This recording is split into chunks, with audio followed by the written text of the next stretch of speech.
എല്ലാവർക്കും നമസ്കാരം. ഞാൻ ആനന്ദ് ചന്ദ്രശേഖരൻ. ഇന്ന് നമ്മൾ മനസ്സിലാക്കുവാൻ പോകുന്നത് ഭഗവത്ഗീതയുടെ ധ്യാന ശ്ലോകങ്ങളുടെ അർത്ഥമാണ്. ഞാൻ ഈ ശ്ലോകങ്ങൾ ആദ്യമായിട്ട് കേട്ടിട്ടുള്ളത് എൻ്റെ അമ്മയിൽ നിന്നുമാണ്. ഞാൻ പഠിച്ചത് തിരുവനന്തപുരത്തുള്ള കുന്നുംപുറത്തുള്ള ചിന്മയ വിദ്യാലയ സ്കൂളിലാണ്.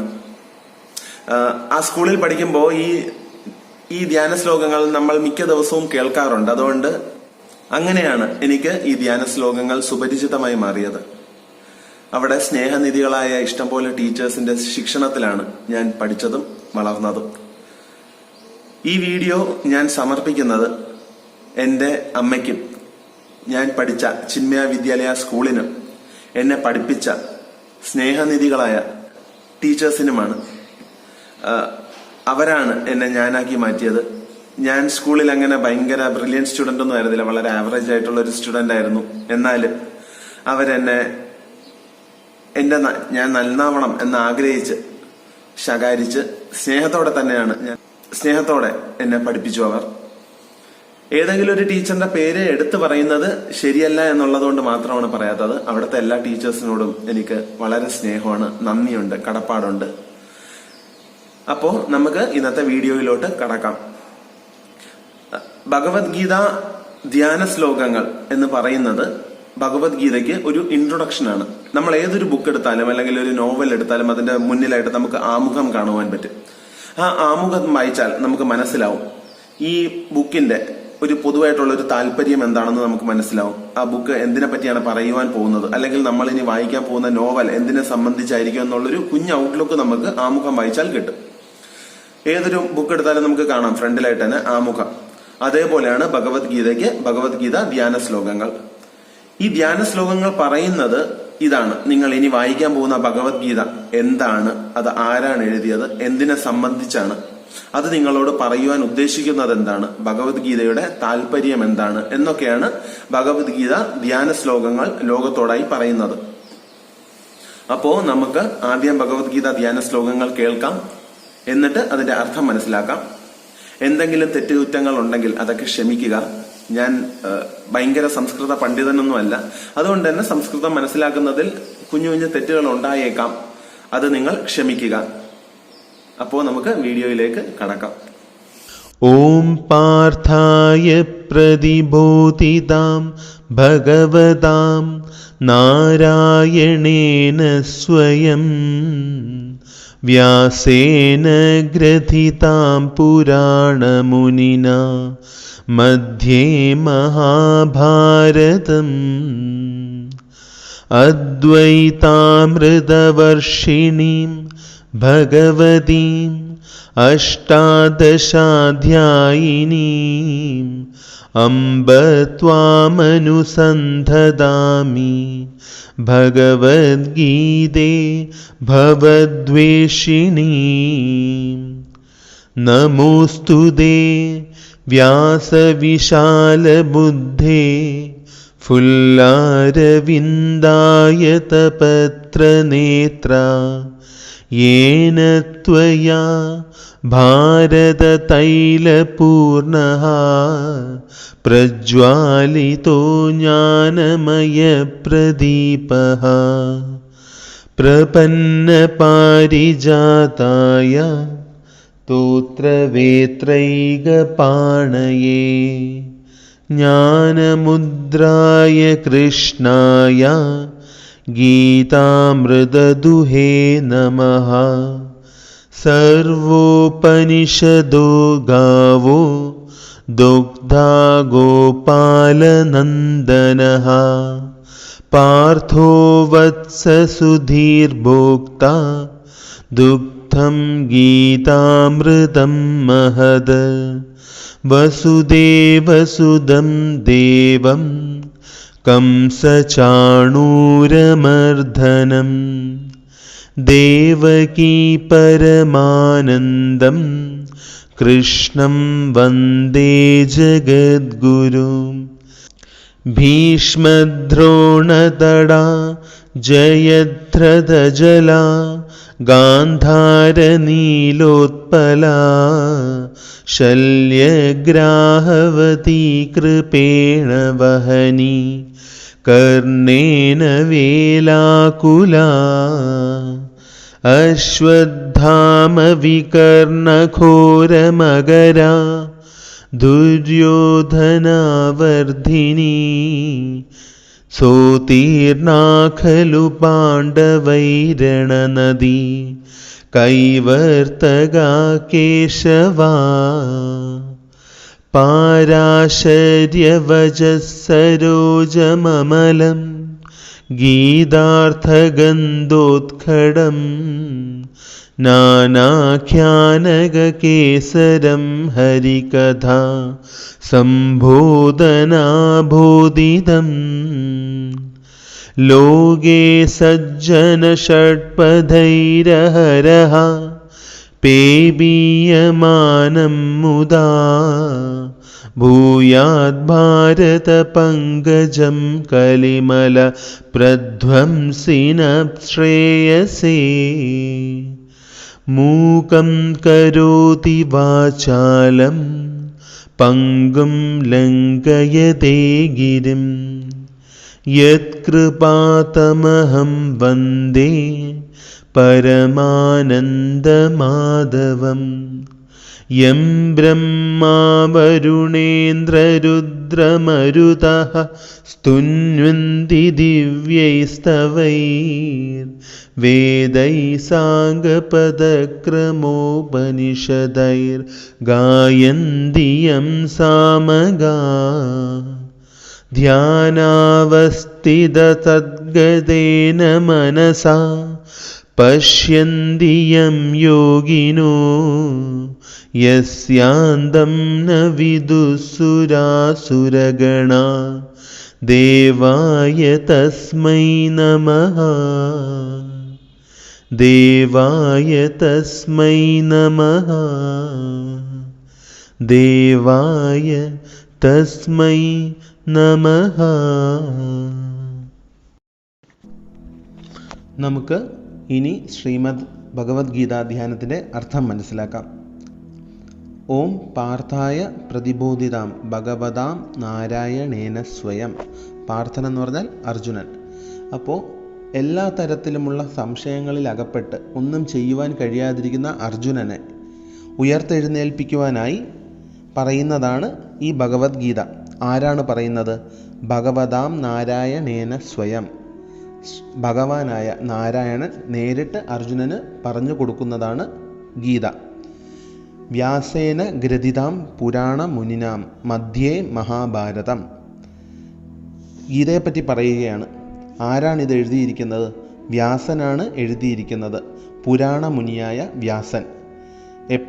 എവിടെയാണ് ഈ ഗീതയ്ക്ക് സ്ഥാനം? മഹാഭാരതത്തിൽ. മധ്യേ മഹാഭാരതം. മഹാഭാരതത്തിൻ്റെ മധ്യത്തിലായിട്ടാണ് ഗീതയെ പ്രതിഷ്ഠിച്ചിരിക്കുന്നത് വ്യാസം മുനി. അദ്വൈതാമൃത വർഷിണീം ഭഗവതീം അഷ്ടാദശാധ്യായിനീം അംബ ത്വാമനുസന്ധതാമി ഭഗവദ്ഗീതേ ഭവദ്വേഷിണീം. അതിൻ്റെ അർത്ഥം അദ്വൈതമാവുന്ന അമൃതത്തെ വർഷിക്കുന്നവളായ ഭഗവത്ഗീതയെ ഭഗവതി എന്ന് വിളിക്കുകയാണ്. അദ്വൈതമാവുന്ന അമൃതത്തെ വർഷിക്കുന്നവളാണ് നീ ഭഗവതിയാണ്. അഷ്ടാദശാധ്യായിനിയും, അതായത് 18 അധ്യായങ്ങളോട് കൂടിയവളാണ് നീ. അമ്മേ, നിന്നെ ത്വാമനു സന്തതാമി, നിന്നെ ഞാൻ സ്മരിക്കുന്നു, മനസ്സാൽ സ്മരിക്കുന്നു. ഭഗവത്ഗീതയെ ഭവദ്വേഷിണിയും എന്ന് പറഞ്ഞാൽ സംസാരമാവുന്ന മായയെ ഇല്ലാതാക്കുന്നവളാണ് നീ. ഭവദ്വേഷിണിയും എന്ന് പറഞ്ഞാൽ ഇല്ലായ്മ ചെയ്യുന്നവളാണ് നീ. അടുത്തത് നമോസ്തുതേ വ്യാസ വിശാല ബുദ്ധേ. അടുത്തതായിട്ട് ഈ ഭഗവത്ഗീത എഴുതിയ വ്യാസ മഹർഷിയെ പ്രണമിക്കുകയാണ്. വ്യാസ മഹർഷിയെ വിശാല ബുദ്ധ എന്നാണ് വിളിക്കുന്നത്. അതായത് ഇത്രയും വലിയ ഒരു കൃതിയാണ് മഹാഭാരതം. അതിൽ ആയിരക്കണക്കിന് കഥാപാത്രങ്ങളുണ്ട്, ഇഷ്ടംപോലെ കഥാസന്ദർഭങ്ങളുണ്ട്. മഹാഭാരതത്തിൽ ഇല്ലാത്തതായിട്ട് ഒന്നും തന്നെ ഇല്ല എന്നാണ് പറയുന്നത്. വ്യാസോച്ഛിഷ്ടം ജഗത് സർവം എന്നാണ് പറയപ്പെടുന്നത്. അതായത് വ്യാസൻ പറഞ്ഞു വച്ചതിന് ബാക്കിയാണ് ഈ ജഗത്തിലുള്ള ബാക്കിയെല്ലാം. അങ്ങനെ അത്രയും മഹത്തായ ഒരു കൃതി എഴുതിയതിനാലാണ് വ്യാസമുനിയെ വിശാല ബുദ്ധയെന്ന് വിശേഷിപ്പിക്കുന്നത്. അത്രയും വിശാലമായ ബുദ്ധിയോട് കൂടിയവനാണ് അങ്ങ്. മനുഷ്യന് ചിന്തിക്കാൻ പറ്റുന്നതും ചിന്തിക്കാൻ പറ്റാത്തതുമായതും ചിന്തയ്ക്ക് അതീതമായതുമായ എല്ലാ കാര്യങ്ങളും മഹാഭാരതത്തിൽ പറഞ്ഞു വച്ചിരിക്കുന്ന വ്യാസമുനിയെ വിശാല ബുദ്ധേ എന്നാണ് വിളിക്കുന്നത്. ഫുല്ലാരവിന്ദായ തപത്ര നേത്രഃ എന്നാൽ അതിൻ്റെ അർത്ഥം വിരിഞ്ഞ താമരപ്പൂവിൻ്റെ ഇതൾ പോലത്തെ മനോഹരമായ കണ്ണുകളോട് കൂടിയവനാണ് അങ്ങ്. ഇതിന് വേറൊരർത്ഥം കൂടെയുണ്ട്. താമര എന്ന് പറഞ്ഞാൽ നിസ്സംഗതയുടെ പ്രതീകമാണ്. അത് വെള്ളത്തിലാണ് വളരുന്നത്, അല്ലേ? ചെളിയിലാണ് വളരുന്നത്. എന്നാലും ആ വെള്ളത്തിനോ ചെളിക്കോ ആ താമരയെ ഒന്ന് സ്പർശിക്കുവാൻ പോലും കഴിയുന്നില്ല. അതിൽ നിന്നും പൊങ്ങിയാണ് താമര നിൽക്കുന്നത്, വെള്ളത്തിന് മുകളിലായിട്ടാണ് താമര നിൽക്കുന്നത്. അപ്പോൾ ഈ ചെളിയുടെ നടുക്ക് വളർന്നിട്ട് പോലും ആ ചെളിക്കോ വെള്ളത്തിനോ താമരയോ ഒന്ന് സ്പർശിക്കുവാൻ പോലും പറ്റുന്നില്ല. അങ്ങനത്തെ ഒരു നിസ്സംഗ ഭാവത്തോടെയാണ് വ്യാസൻ ഈ കഥ പറഞ്ഞിരിക്കുന്നത്. മഹാഭാരതം എന്ന് പറഞ്ഞ കഥ വ്യാസൻ പറയുന്നത് സ്വന്തം വംശത്തിൽ ജനിച്ചവരെ പറ്റിയാണ്. വ്യാസൻ്റെ വംശത്തിൽ വ്യാസൻ്റെ മക്കളും മക്കളുടെ മക്കളെയും പറ്റിയുള്ള കഥയാണ് വ്യാസൻ പറയുന്നത്. എന്നാൽ അവരെ ആരെയും വെള്ളപൂശി കാണിക്കാതെ സത്യം സത്യമായി പറയുവാൻ ശ്രമിച്ചതുകൊണ്ടാണ് വ്യാസനെ താമരപ്പൂ ഇതൾ പോലത്തെ മനോഹരമായ കണ്ണോട് കൂടിയവനെന്ന് പറയുന്നത്. എന്ന് പറഞ്ഞാൽ താമരയുടെ നിസ്സംഗതയോടെ അങ്ങ് കാര്യങ്ങളെ കണ്ട് വിവരിക്കുന്നു. യേനത്വയാ ഭാരത തൈലപൂർണഃ പ്രജ്വാലിതോ ജ്ഞാനമയ പ്രദീപഃ ആരാലാണോ ഭാരതമായ തൈലം, ഭാരതം എന്ന് പറഞ്ഞാൽ മഹാഭാരതമാവുന്ന തൈലം ഉപയോഗിച്ച് ജ്ഞാനമാകുന്ന പ്രകാശത്തെ പരത്തിയത് അങ്ങാണ്, വേദവ്യാസനാണ്. അതാണ് ആ വരികളുടെ അർത്ഥം. പ്രപന്ന പാരിജാതായ തോത്ര വേത്രൈക പാണയെ ജ്ഞാനമുദ്രായ കൃഷ്ണായ ഗീതാമൃതദുഹേ നമഃ എന്ന് പറഞ്ഞാൽ ശരണം പ്രാപിക്കുന്നവർക്ക് കൽപ്പവൃക്ഷമായിരിക്കുന്നവനാണ് നീ. ഇനി പറയുന്നത് കൃഷ്ണനെ പറ്റിയാണ്. പ്രപന്ന പാരിജാതായ എന്ന് പറഞ്ഞാൽ ശരണം പ്രാപിക്കുന്നവർക്ക് നീ കൽപ്പവൃക്ഷമാണ്, എന്താവശ്യപ്പെട്ടാലും നൽകുന്നവനാണ്. തോത്രവേത്രൈക പാണയെ എന്ന് പറഞ്ഞാൽ ചമ്മട്ടി പിടിച്ചിരിക്കുകയാണ് നീ. എന്ന് പറഞ്ഞാൽ എന്താണ്? ശിക്ഷിക്കാനുള്ള ചമ്മട്ടിക്കോൽ ഒരു കയ്യിൽ പിടിച്ചുകൊണ്ട് നിൽക്കുകയാണ് നീ. മറ്റേ കയ്യിലാണെങ്കിലോ ജ്ഞാനമുദ്രയാണ് കൃഷ്ണൻ വച്ചിരിക്കുന്നത്. അപ്പോൾ ഒരു കയ്യിൽ ശിക്ഷിക്കാനും മറുകൈയിൽ ജ്ഞാനം പകർന്നു നൽകുവാനുമുള്ള ഭാവത്തിലാണ് കൃഷ്ണനെ നമുക്ക് കാണുവാൻ കഴിയുന്നത്. സർവോപനിഷദോദ്ഗാവോ ദോക്ത ഗോപാലനന്ദനഃ പാർത്ഥോ വത്സ സുധീർഭോക്ത ദുഗ്ധം ഗീതാമൃതം മഹത് എന്ന് പറഞ്ഞാൽ വേദങ്ങളെ സംഹരിച്ചെടുത്തിട്ടാണ് ഉപനിഷത്തുക്കൾ ഉണ്ടാക്കിയിരിക്കുന്നത്. വേദങ്ങളെ പിഴിഞ്ഞെടുത്തിട്ടാണ് ഉപനിഷത്തുകൾ ഉണ്ടാക്കിയിരിക്കുന്നത്. ഓക്കെ, എന്ന് പറഞ്ഞാൽ ഉപനിഷത്തുകൾ എന്ന് പറഞ്ഞാൽ വേദത്തിൻ്റെ പൊരുളാണ്, കാതലാണ്. അങ്ങനെയുള്ള എല്ലാ ഉപനിഷത്തുകളെയും ഒരു പശുവായിട്ട് സങ്കല്പിക്കുക. എന്ന് പറഞ്ഞാൽ എല്ലാ ഉപനിഷത്തുക്കളും കൂടെ ചേർന്ന് ഒരു പശുവായി. അങ്ങനെയുള്ള പശുവിൽ നിന്നും വരുന്ന പാലാണ് ഗീത. അതായത് വേദങ്ങളെ പിഴിഞ്ഞെടുത്താണ് അതിൻ്റെ ഏറ്റവും അർത്ഥവത്തായ, അതിൻ്റെ ഏറ്റവും ക്രീമായിട്ടുള്ള കാര്യങ്ങളാണ് ഉപനിഷത്തുക്കളിൽ പറയുന്നത്. അങ്ങനെയുള്ള ഉപനിഷത്തുക്കളെ ഒരു പശുവായിട്ടാണ് നമ്മൾ മനസ്സിൽ വിചാരിക്കുന്നതെങ്കിൽ ആ പശുവിൽ നിന്നും വരുന്ന പാലാണ് ഗീത എന്നാണ് പറയുന്നത്. എന്ന് പറഞ്ഞാൽ ക്രീമായിട്ട് ഏറ്റവും മൂല്യമുള്ള കാര്യങ്ങളാണ് ഗീതയിലുള്ളത്. ചുരുക്കി പറഞ്ഞാൽ ഉപനിഷത്തുക്കളെല്ലാം കൂടെ ചേർത്ത് നമ്മളൊരു പശുവായിട്ട് സങ്കല്പിക്കുകയാണെങ്കിൽ ആ പശുവിൻ്റെ പാലാണ് ഗീത. ആ പാല് കുടിക്കാൻ ശ്രമിക്കുന്ന പശു കിടാവാണ് അർജുനൻ. പാൽ കറന്നു കൊടുക്കുന്നത് ആരാണ്? കേശവനാണ്. അതായത് ശ്രീകൃഷ്ണനാണ് കറവക്കാരൻ. പാലെന്താണ്? ഗീതയാണ്. പശുക്കിടാവ് അർജുനനാണ്. ഗീതമാകുന്ന അമൃത്, അങ്ങനെയാണ് അർത്ഥം. വസുദേവസുതം ദേവം കംസചാണൂരമർദ്ദനം ദേവകീ പരമാനന്ദം കൃഷ്ണം വന്ദേ ജഗദ്ഗുരും. വസുദേവൻ്റെ പുത്രനായ കംസനെയും ചാണൂരനെയും പോലെയുള്ള അനവധി ദുഷ്ടന്മാരെ നിഗ്രഹിച്ചിട്ടുള്ളവനായ ദേവകീ പരമാനന്ദം, ദേവകി കൃഷ്ണൻ്റെ അമ്മയായ ദേവകിക്ക് പരമാനന്ദം നൽകിയവനായ. അപ്പോൾ നമ്മളെല്ലാം വിചാരിക്കും സാധാരണ കുഞ്ഞുങ്ങൾ അമ്മമാർക്ക് ആനന്ദം പകരാറുണ്ട്. പക്ഷേ ശ്രീകൃഷ്ണൻ സ്വന്തം അമ്മയായ ദേവകിക്ക് ആനന്ദത്തിനും അപ്പുറം പരമാനന്ദം നൽകിയവനാണ്. അതുകൊണ്ടാണ് ദേവകി പരമാനന്ദം എന്ന് പറയുന്നത്. അങ്ങനെ ദേവകിക്ക് പരമാനന്ദം നൽകിയ കൃഷ്ണൻ കൃഷ്ണനെ നമ്മൾ വന്ദിക്കുന്നു. കൃഷ്ണൻ ജഗദ്ഗുരുവാണ്. ഈ ലോകത്തിൻ്റെ തന്നെ, ഈ പ്രപഞ്ചത്തിൻ്റെ തന്നെ ഗുരുവാണ്. ഭീഷ്മ ദ്രോണ തട ജയദ്രഥ ജല ഗാന്ധാര നീലോപല ശല്യഗ്രാഹവതി കൃപേണ വഹനീ കർണേന വേലാകുല അശ്വത്ഥാമ വികർണഘോര മകര ദുര്യോധനാവർധിനി സോതീർണ ഖലു പാണ്ഡവൈരണനദി കൈവർത്തക കേശവ. ഇനി കുരുക്ഷേത്ര ഭൂമിയെപ്പറ്റി പറയുകയാണ്. ഭീഷ്മരും ദ്രോണരുമാകുന്ന വലിയ വലിയ മലയിടുക്കുകളുടെ ഇടയിലൂടെ ഒഴുകുകയാണ്, ശക്തമായി ഒഴുകുകയാണ് നദി. നിങ്ങൾ മനസ്സിൽ അതൊന്ന് വിഷ്വലൈസ് ചെയ്യണം. ഭീഷ്മരും ദ്രോണരും വലിയ മലകളാണ്. ആ മലകളുടെ ഇടയിലൂടെ ഒഴുകുമ്പോഴാണ് ആ ജലത്തിന് പ്രവാഹശക്തി കൂടുന്നത്, അല്ലേ?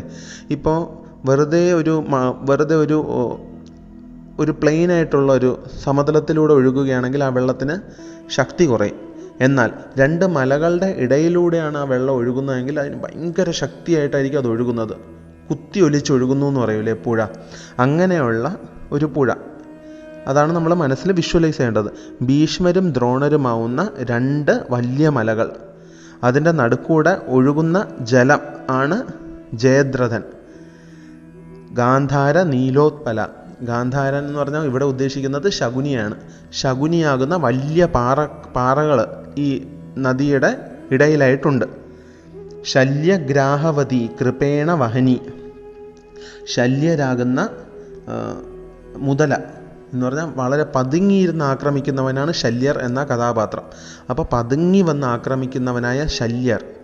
പിന്നെ കൃപർ ആകുന്ന പ്രവാഹശക്തി, ഒഴുക്ക്. കർണേന വേലാകുല. കർണനാകുന്ന വേലിയേറ്റ. അശ്വത്ഥാമ വികർണ ഘോര മകര. അശ്വത്ഥാമാവ്, വികർണൻ മുതലായ അതിഭീകരന്മാരായ മത്സ്യങ്ങളുണ്ട് ഈ നദിയിൽ. ദുര്യോധനാവർധിനി എന്ന് പറഞ്ഞാൽ ദുര്യോധനൻ ഈ പുഴയിലെ ചുഴിയാണ്. ആൾക്കാർക്ക് പുറത്തുനിന്ന് കണ്ടാൽ മനസ്സിലാവില്ല, അടുത്തെത്തുമ്പോഴേക്കുമാണ് ചുഴിയിൽ നമ്മൾ അകപ്പെട്ടു പോകുന്നത്. ഇങ്ങനെയുള്ള അതീവ അപകടകാരിയായ നദി പാണ്ഡവർക്ക് മുറിച്ച് കടക്കുവാൻ കഴിഞ്ഞുവെങ്കിൽ അതിന് ഒരേ ഒരു കാരണം എന്താണ്? കൈവർത്തക കേശവ എന്ന് പറഞ്ഞാൽ കടത്തുകാരൻ കേശവനായിരുന്നു. കടത്തുകാരനായിട്ട് കേശവൻ ഉള്ളതുകൊണ്ട് മാത്രമാണ് ഇത്രയും അപകടം പിടിച്ച രണഭൂമി ആകുന്ന നദി പാണ്ഡവർക്ക് കടന്ന് അപ്പുറത്തെത്തുവാൻ കഴിഞ്ഞത്. ഞാൻ ഒന്നും കൂടെ പറയാം. ഭീഷ്മരും ദ്രോണരുമാവുന്ന വലിയ മലയിടുക്കുകളുടെ ഇടയിലൂടെ ഒഴുകുന്ന അതിശക്തമായ ഒരു പുഴ. ജയദ്രഥനാണ് അതിലെ നദി. ശകുനി വലിയ പാറക്കഷ്ണമാണ്. ശല്യർ ആ പുഴയിലെ വളരെ അപകടകാരിയായ പതുങ്ങി വന്ന് നമ്മൾ ആക്രമിക്കുന്ന മുതലയാണ്. കൃപറാകട്ടെ പ്രവാഹശക്തിയാണ് ആ പുഴയുടെ. കർണൻ വേലിയേറ്റമാണ്. അശ്വത്ഥാമാവ്, വികർണൻ മുതലായവർ ഷാർക്കിനെ പോലെ, സ്രാവിനെ പോലെ വന്ന് അതിഭീകരമായി ആക്രമിക്കാൻ ശേഷിയുള്ള മത്സ്യങ്ങളാണ്. ഈ പുഴയിൽ ദുര്യോധനൻ എന്ന് പറയുന്നത് ചുഴിയാണ്. ഇത്രയും അപകടം പിടിച്ച രണഭൂമിയാവുന്ന പുഴ പാണ്ഡവർക്ക് കടക്കുവാൻ കഴിഞ്ഞുവെങ്കിൽ അതിനൊരൊറ്റ കാരണമേ ഉള്ളൂ. കാരണം എന്താണ്? അവരുടെ കടത്തുകാരൻ കേശവനായിരുന്നു. പാരാശര്യ വജസരോജമമലം ഗീതാർത്ഥ ഗന്ധോദ്ഘടം നാനാഖ്യാനക കേസരം ഹരികഥാ സംബോധനാബോധിതം. അതായത് പാരാശര്യൻ എന്ന് പറഞ്ഞാൽ പരാശര മുനിയുടെ പുത്രൻ, അതായത് വ്യാസമുനി. വ്യാസമുനിയുടെ വാക്കുകളാകുന്ന തടാകത്തിൽ ഉണ്ടായ താമരപ്പൂവാണ് മഹാഭാരതം. വ്യാസമുനിയുടെ വാക്കുകളാകുന്ന തടാകത്തിൽ ഉത്ഭവിച്ച ഒരു താമരപ്പൂവാണ് മഹാഭാരതം. ആ മഹാഭാരതം ആകുന്ന താമരപ്പൂവിന് ഗന്ധം പകർന്നു കൊടുക്കുന്നത് എന്താണ്? ഗീതാർത്ഥ ഗന്ധോദ്ഘടം. ഗീതയാകുന്ന ഗന്ധമാണ് മഹാഭാരതത്തിൽ നിന്നും പുറത്തോട്ട് വരുന്നത്. അതിലെന്തൊക്കെയാണുള്ളത്? നാനാഖ്യാനക കേസരം ഹരികഥാ സംബോധനാബോധിതം. ഹരികഥകൾ കൊണ്ട് നിറഞ്ഞു ഹരികഥകളാവുന്ന ഇഷ്ടം പോലെ കഥകൾ. ആരുടെ കഥകൾ? ഹരികഥകൾ എന്ന് പറഞ്ഞാൽ ശ്രീകൃഷ്ണ ലീല. ഹരികഥകൾ ആകുന്ന ഇഷ്ടംപോലെ താമരപ്പൂ ഇതളുകൾ ഉള്ള ഒരു താമരപ്പൂവാണ് മഹാഭാരതം. ലോകെ സജ്ജന ഷഡ്പദൈരഹരഃ പേബീയമാനം മുദ ഭൂയാത് ഭാരത പങ്കജം കലിമല പ്രധ്വംസിന ശ്രേയസേ. അതായത് ഇങ്ങനെയുള്ള താമരപ്പൂവിൻ്റെ ഗീതയുടെ ഇങ്ങനെയുള്ള താമരപ്പൂവ് വ്യാസമുനിയുടെ വാക്കുകളാവുന്ന തടാകത്തിൽ നിന്നും ഉദ്ഭവിച്ച മഹാഭാരതമാവുന്ന താമരപ്പൂവ്, അതിൽ നിന്ന് പുറത്തു വരുന്ന ഗന്ധം എന്തുകൊണ്ടാണ്? ഗീതയുള്ളതുകൊണ്ടാണ്. ഗീതയുടെ ഗന്ധമാണ് പുറത്തു വരുന്നത്. ആ ഗന്ധത്താൽ ആകർഷിക്കപ്പെടുന്ന മനുഷ്യർ വണ്ടുകളെപ്പോലെ ആ താമരപ്പൂവിൻ്റെ തേൻ നുകരുവാനായി വരുന്നു. നല്ല മനുഷ്യർ ആ താമരപ്പൂവിൻ്റെ തേൻ നുകരുവാൻ വരുന്നു. ഭൂയാത് ഭാരത പങ്കജം കലിമല പ്രധ്വംസി ന ശ്രേയസേ. ഇങ്ങനെയുള്ള താമരപ്പൂവിൻ്റെ മധു നുകരുന്നതിനാൽ അവർക്ക് ശ്രേയസ് ലഭിക്കുന്നു. അവർ ഈ കലിയുഗത്തിനെ താണ്ടുവാൻ, ഈ കലിയുഗത്തിൽ അവർക്ക് മോക്ഷം ലഭിക്കുവാൻ സഹായകരമാകുന്നു. മൂകം കരോതി വാചാലം പങ്കം ലംഘയതേ ഗിരിം യത്കൃപാ തമഹം വന്ദേ പരമാനന്ദ മാധവം. അതായത് മൂകം കരോതി വാചാലം, മൂകനെ വാചാലനാക്കുന്നു. സംസാരശേഷിയില്ലാത്തവന് സംസാരശേഷി ലഭിക്കുന്നു. പങ്കും എന്ന് പറഞ്ഞാൽ മുടന്തൻ. പങ്കും ലംഘയതേ ഗിരിം, മുടന്തനെ കൊണ്ട് മല കയറുവാൻ പ്രേരിപ്പിക്കുന്നു, അല്ലെങ്കിൽ മുടന്തന് മല കയറുവാൻ പറ്റുന്നു. എങ്ങനെ? യത്കൃപാതമഹം വന്ദേ പരമാനന്ദ മാധവം. ഏതൊരുവൻ്റെ കൃപയാലാണോ മൂകന് സംസാരശേഷി ലഭിക്കുന്നത്, മുടന്തന് മല കയറുവാൻ പറ്റുന്നത്, അത് പരമാനന്ദ മാധവം ശ്രീകൃഷ്ണൻ്റെ കൃപയാൽ ആണ്. യം ബ്രഹ്മ വരുണേന്ദ്ര രുദ്ര മരുതഃ സ്തുന്യന്തി ദിവ്യൈ സ്തവൈ വേദൈ സാംഗപദക്രമോപനിഷദൈർ ഗായന്തിയം സാമക. അതിൻ്റെ അർത്ഥം, ഏതൊരുവനെയാണോ ബ്രഹ്മാവും വരുണനും ഇന്ദ്രനും രുദ്രനും മരുത്തുക്കളും മുതലായവർ ദിവ്യമായ സ്തോത്രങ്ങൾ കൊണ്ട് സ്തുതിക്കുന്നത്, വേദൈ സാംഗപദക്രമോപനിഷദൈർ ഗായന്തിയം സാമക. സാമഗായകന്മാർ ഏതൊരുവനെ പറ്റിയാണോ വേദങ്ങളിലൂടെയും വേദാംഗങ്ങളിലൂടെയും ഉപനിഷത്തുകളിൽ കൂടെയും സ്തുതിക്കുന്നത്, ഗാനങ്ങൾ പാടി സ്തുതിക്കുന്നത്, ധ്യാനാവസ്ഥിത തദ്ഗതേന മനസാ പശ്യന്തിയം യോഗിനോ. ഏതൊരുവനെയാണോ ധ്യാനത്തിൽ അധിഷ്ഠിതമായ മനസ്സിലൂടെ യോഗികൾക്ക് കാണുവാൻ കഴിയുന്നത്, യോഗികൾ കാണുവാൻ ശ്രമിക്കുന്നത്, യസ്യാന്തം ന വിദുസുരാസുരഗണ ദേവായ തസ്മൈ നമഃ. ഏതൊരുവനെയാണോ യോഗികൾ ധ്യാനത്തിൽ അധിഷ്ഠിതമായ മനസ്സിലൂടെ കാണുവാൻ ശ്രമിക്കുന്നത്, അവൻ്റെ അന്ത്യം, അവൻ്റെ തുടക്കവും അവസാനവും ഒന്നും സുരന്മാർക്കോ അസുരന്മാർക്കോ ഒന്നും അറിയത്തില്ല. അവർക്കൊന്നും ഊഹിക്കുവാൻ കഴിയാത്തതിനും അപ്പുറത്താണ് ആ ഒരു ശക്തിയുടെ തുടക്കവും അവസാനവും. അങ്ങനെയുള്ള ദേവനായ ശ്രീകൃഷ്ണനെ നമ്മൾ നമിക്കുന്നു, സ്മരിക്കുന്നു, വണങ്ങുന്നു എന്നൊക്കെയാണ് ഇതിൻ്റെ അർത്ഥം. ഏതൊരുവനെയാണോ ബ്രഹ്മാവ്, വരുണൻ, ഇന്ദ്രൻ, രുദ്രൻ, മരുത്തുക്കൾ തുടങ്ങിയവർ സദാ ദിവ്യ സ്തോത്രങ്ങൾ കൊണ്ട് സ്തുതിക്കുന്നത്, ഏതൊരുവനെയാണോ സാമഗായകർ ഉപനിഷത്തുക്കളിലൂടെയും വേദങ്ങളിലൂടെയുമെല്ലാം സ്തുതിച്ചു കൊണ്ടിരിക്കുന്നത്, അദ്ദേഹത്തെപ്പറ്റി ഗാനങ്ങൾ പാടിക്കൊണ്ടിരിക്കുന്നത്, ഏതൊരുവനെയാണോ യോഗികൾ ധ്യാനത്തിൽ അധിഷ്ഠിതമായ മനസ്സിലൂടെ കാണുവാൻ ശ്രമിക്കുന്നത്, ഏതൊരുവൻ്റെ തുടക്കവും അവസാനവുമാണോ സുരന്മാർക്കും അസുരന്മാർക്കും അറിയുവാൻ കഴിയാത്തത്, അങ്ങനെയുള്ള ദേവ നിന്നെ നമ്മൾ സ്മരിക്കുന്നു, നമിക്കുന്നു, വണങ്ങുന്നു. ഇതൊക്കെയാണ് ഭഗവത്ഗീത ധ്യാനത്തിൻ്റെ അർത്ഥം.